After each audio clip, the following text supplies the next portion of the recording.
Good morning, students. Today I am going to complete remain part of chapter 3rd of SST class 5th. So let's begin.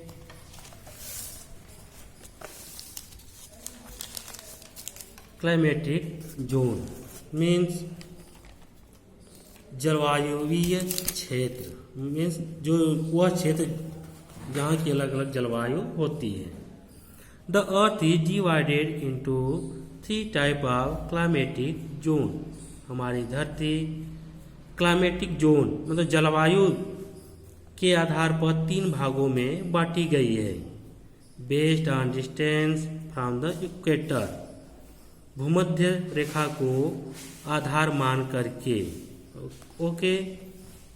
First, the region between the Tropic of Cancer, वह स्थान जो कर्क रेखा और भूमध्य रेखा के बीच में आती है. The region between the Tropic of Cancer 23.5 degree north in the north and the tropic of Capricorn 23.1/2 degree south in the south is the torrid zone. Means वह क्षेत्र जो कर्क रेखा, here you can see figure, कर्क रेखा उत्तरी भाग में जो 23.5 नॉर्थ डिग्री है एंड मकर रेखा, हियर यू कैन सी मकर रेखा जो साउथ पोल में है 23.5. इन क्षेत्रों में जो क्षेत्र आता है वहाँ की जलवायु को टॉरिड जोन कहते हैं.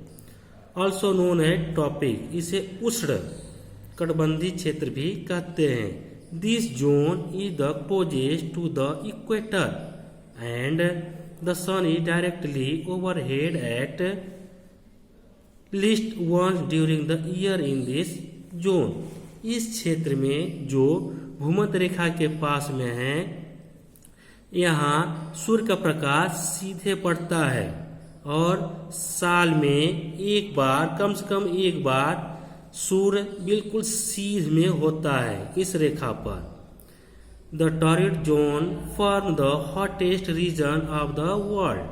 ये टॉरिड जोन जो उष्ण कहलाते हैं, इन्हें विश्व का सबसे गर्म क्षेत्र भी कहा जाता है. And include most of Africa, southern Asia, Indonesia, northern Australia, central America and northern south America.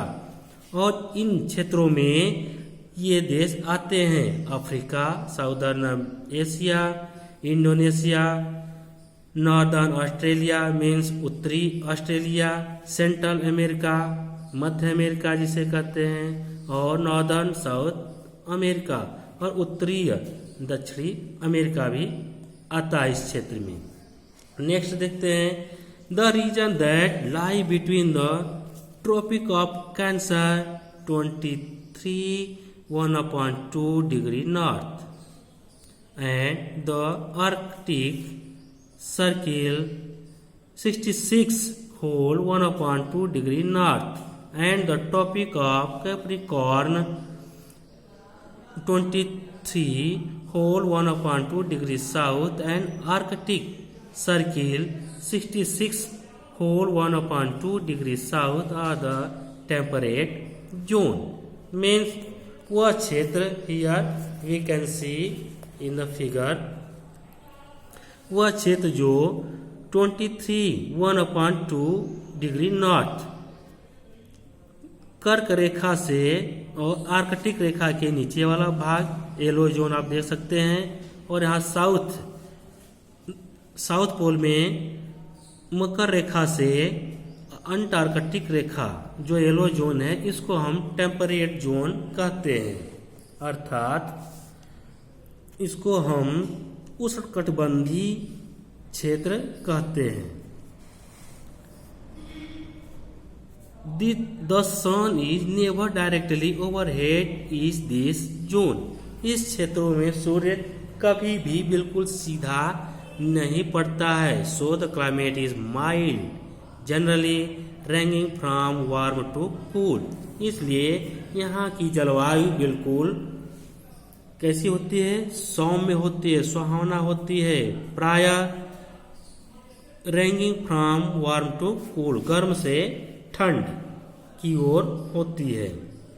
The north temperate zone include, और इस उत्तरी टेम्परेट जोन में कौन कौन देश आते हैं, great Britain, Europe, northern Asia, north America, etc इत्यादि ये सब देश आते हैं। द साउथ टेम्परेट जोन, और साउथ टेम्परेट जोन में south Australia, southern Australia, New Zealand, southern south America and south Africa जैसे देश आते हैं। Next,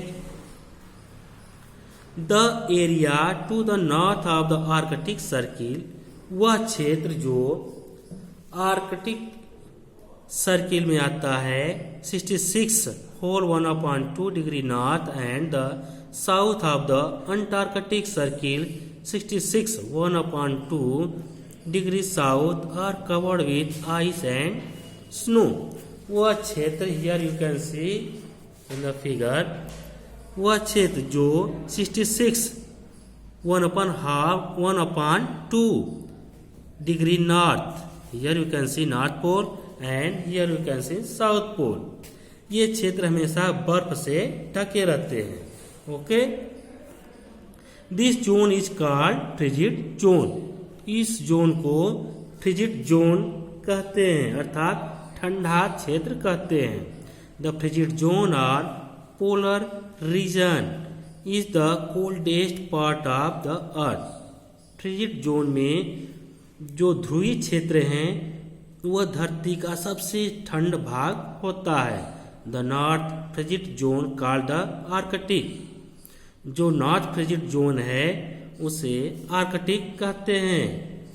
includes northern Canada and Alaska, Greenland, northern Russia etc, जिसमें ये देश आते हैं कौन, कनाडा और अलास्का, ग्रीनलैंड और उत्तरी रसिया आता है।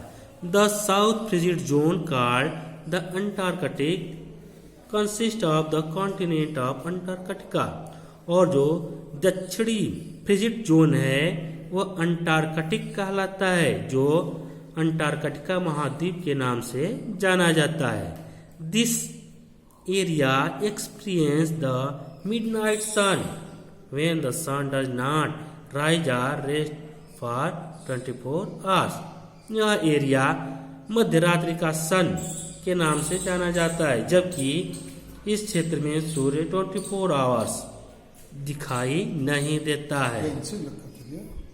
ओके, नेक्स्ट पे। So students, today's topic is finished and I will teach you next topic next day. Thank you.